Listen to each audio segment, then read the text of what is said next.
Bonjour, je me présente, Danny Dallaire, directeur général du séminaire Saint-Joseph de Trois-Rivières. Souvent, en tant qu'adulte, on pense savoir ce dont les élèves ont besoin dans leur école.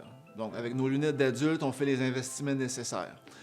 Cette année, l'association de parents a eu l'idée de prendre la situation à l'inverse en partant directement du besoin des élèves.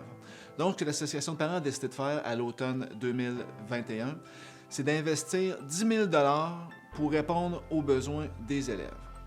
Quand la Fondation des Amis du séminaire a eu vent de cette idée-là, mais la Fondation a décidé elle aussi d'investir un 10 000 $.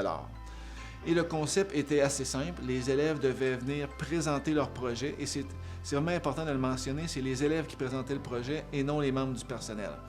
Donc les élèves ont eu à présenter leur projet en fonction de l'idée, en quoi ça répondait à un besoin, avec un support visuel aussi, puis en faisant un montage financier. Au final, c'est 20 demandes que nous avons eues, puis ça touche environ à 75 élèves et une quinzaine de membres du personnel. Donc, les jeunes avaient 5 minutes pour faire leur présentation. Puis par la suite, comme à l'émission Les Dragons à Radio-Canada, les Dragons pouvaient poser des questions pour venir bien comprendre l'essence même du projet.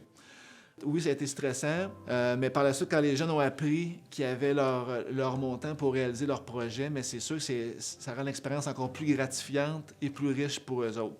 Je pense à un élève qui, quand on lui a dit que son projet était accepté, mais ça a été de voir sa réaction. Ça a été vraiment là, un moment qui a été le fun et touchant pour tout le monde, autant pour ses camarades de classe que pour les Dragons qui vivaient cette expérience-là.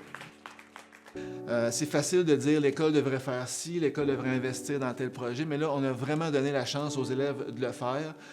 Puis ça a permis aux élèves de vivre une expérience entrepreneuriale aussi assez riche. Je prends par exemple l'équipe qui a présenté le mini-pot. Donc, eux autres, ils ont présenté l'idée d'avoir un 9 trous tout près de notre terrain synthétique ici. Mais ce qui est magnifique avec ce projet-là, c'est que c'est eux autres mêmes qui vont réaliser leur terrain de mini-pot, leur 9 trous, à l'aide d'un membre du personnel.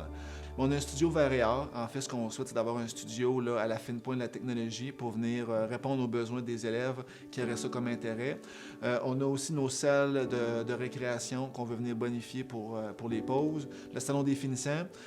Aussi, on veut partir cette année un club de pêche, du sport électronique, puis les Dragons ont été en mesure de répondre aux besoins de ces deux nouveautés en parascolaire que nous voulons mettre sur pied cette année. On a aussi une de nos équipes qui souhaitait améliorer notre flotte de robots à l'école. Mais ce qui est intéressant, c'est qu'on a une de nos mères qui était une des Dragonnes qui leur a remis aussi des robots de sa compagnie à elle. Donc, c'est un projet qui a pu rallier l'ensemble de l'équipe école, nos élèves, l'association de parents et la fondation.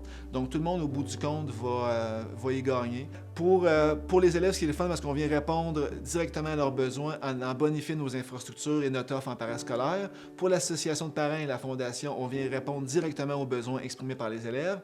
Puis pour l'école, mais au-delà de tout ce que je viens de mentionner, c'est le rayonnement à l'extérieur des murs de l'école qui est franchement très intéressant, avec entre autres une couverture médiatique des journaux locaux.